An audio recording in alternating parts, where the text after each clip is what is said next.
अपने आप को नारायण पर छोड़ दिया, हमने अपने आप को देवादिदेव महादेव पर छोड़ दिया, फिर उस दिन से तुम्हें चिंता करने की जरूरत नहीं पड़ेगी।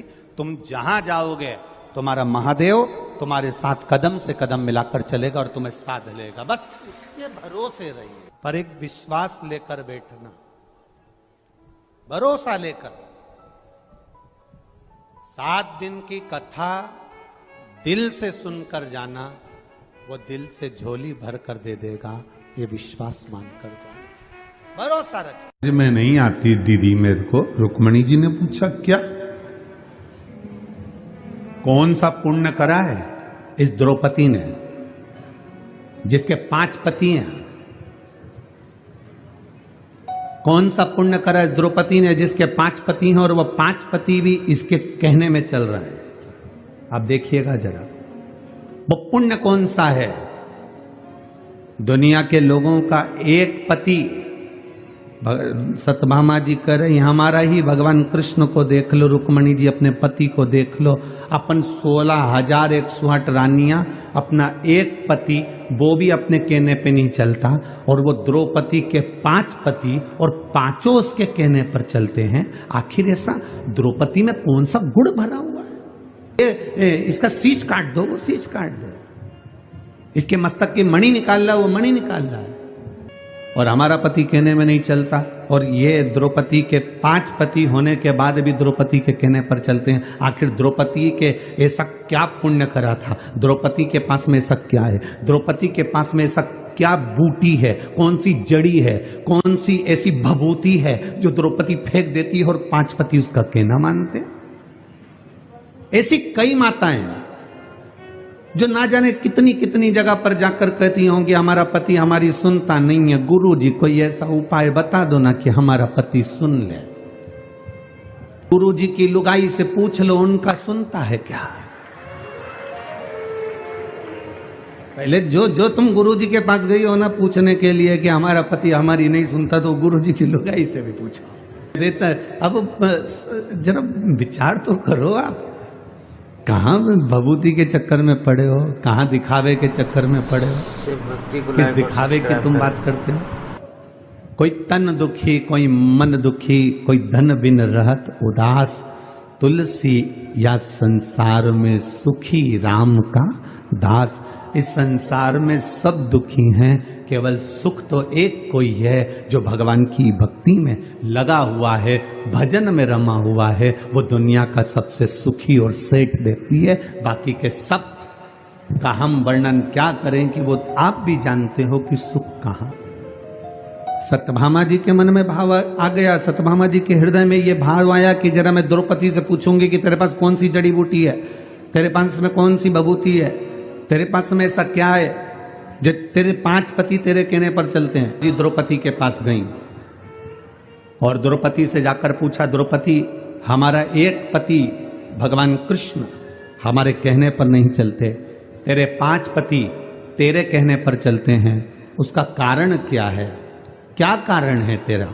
तब द्रौपदी ने कहा, मैं तो ये नहीं जानती कि मेरे पति कहने में चलते कि नहीं चलते, पर इतना जरूर है, जब मैं विवाह कर कर पहली बार आई और शादी कर कर मैं पहली बार आई और मेरी सास ने मेरे पतियों से कह दिया, पतियों ने कहा माँ देखो हम क्या लाए हैं, और माँ ने कह दिया कि 5 बांट लो। माँ का आदेश है कि आपको बांटा जाए 5 के बीच में। द्रौपदी कहती है अगर आपकी माँ का आदेश है तो वो माँ केवल आपकी नहीं, मैं शादी कर कर आपके घर आ गई हूं तो वो माँ मेरी भी है, उसका आदेश मानना मेरा भी काम है। इनकी माता का सम्मान करा। जो नारी अपने पति की माता का सम्मान करती है, अपनी सास का सम्मान करती है, ससुर का सम्मान करती है, आदर के शब्द बोलती है, सत्कार के शब्द बोलती है, घर में बुजुर्गों से इज्जत से बोला जाता है, सम्मान से बोला जाता है। अगर नारी सम्मान के शब्दों से अगर वो पति के माता पिता का आदर कर रही है तो उसका पति पत्नी का आदर करता है और पत्नी के कहने पर चलता है। जब वो मेरे माता पिता के कहने पर चल रही है तो मैं वो एक कितनी सुंदर बात कही कि आप मकान कैसा भी बना लो, मकान कैसा भी बना लो, मकान का नक्शा किसी से भी बनवा लो, मकान का वास्तु किसी को भी बताओ, मकान का वास्तु पूजन किसी से भी कराओ, मकान की पूजन किसी से भी कराओ,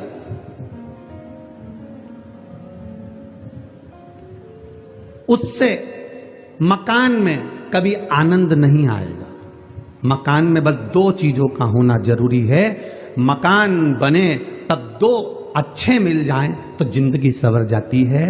एक मकान बनाने वाला मिस्त्री और दूसरा घर में रहने वाली स्त्री। अगर ये सही हो गए तो मकान सही होगा। दो चीजें अगर सही है, वास्तु वाले ने वास्तु बता दिया, नक्शे वाले ने नक्शा बना दिया, पूजन कराने वाले ने पूजन करा दिया, गार्डन लगाने वाले ने गार्डन बना दिया, इंटीरियर डेकोरेशन वाले ने डेकोरेशन कर दिया, पर मालूम पड़े मिस्त्री ने ही ऊबड़ खाबड़ बना दिया तो इंटीरियर वाला क्या करेगा। और मालूम पड़े मिस्त्री नहीं, मालूम पड़े छत की ढाल सही नहीं दी और पानी अंदर भरा गया तो फिर मकान का क्या मतलब है। बाथरूम बनाई, उसका पूरा पानी कमरे में आ रहा है तो मकान का मतलब क्या हुआ। नक्शे वाले ने नक्शा बनाया, वास्तु वाले ने वास्तु बनाया, पूजन वाले ने पूजन कराया, इंटीरियर वाले ने इंटीरियर करा, पर मिस्त्री और जम के बोलो।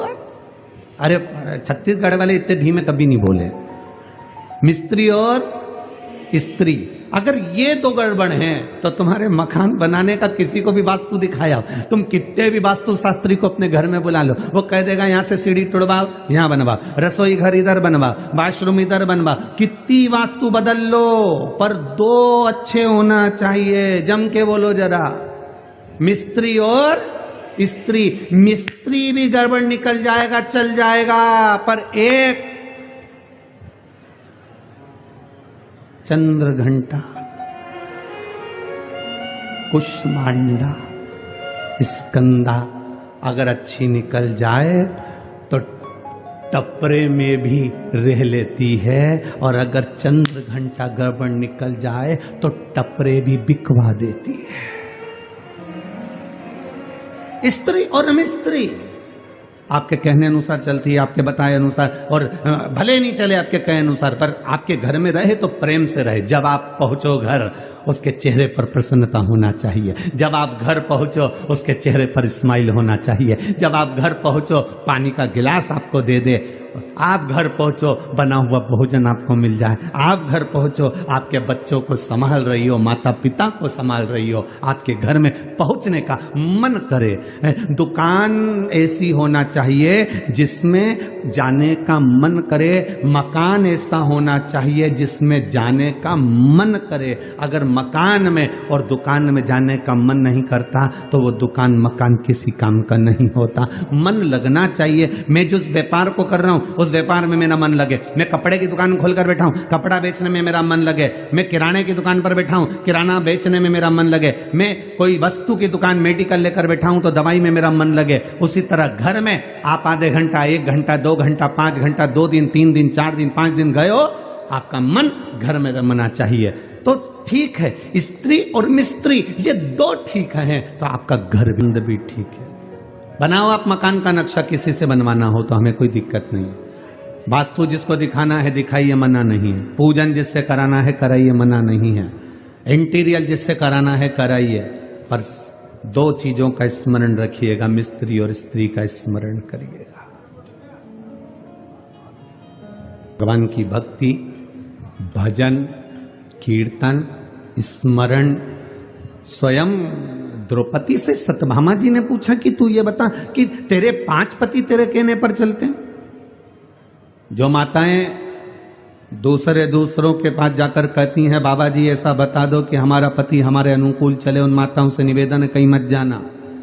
तुम अपने घर में बुजुर्गों का आदर करना चालू कर दो, तुम अपने घर में बुजुर्गों का सम्मान करना चालू कर दो, तुम अपने घर में माता पिता का आदर करना चालू कर दो, तुम्हारा पति तुम्हारे कहने पर चलना प्रारंभ कर देगा। तुम आदर करो, तुम सम्मान करो, तुम सत्कार करो, तुम अगर किसी को अगर सम्मान दे रहे हो तो तुम्हें सम्मान मिलना प्रारंभ हो जाएगा, तुम आदर कर रहे हो तो तुम्हें आदर मिलना। पंडित प्रदीप जी मिश्रा जी द्वारा बताया गया ये उपाय जरूर करें। ये उपाय आपके जीवन में धन, वैभव और संपदा के लिए है। दरवेजे का ये उपाय आप जरूर करें।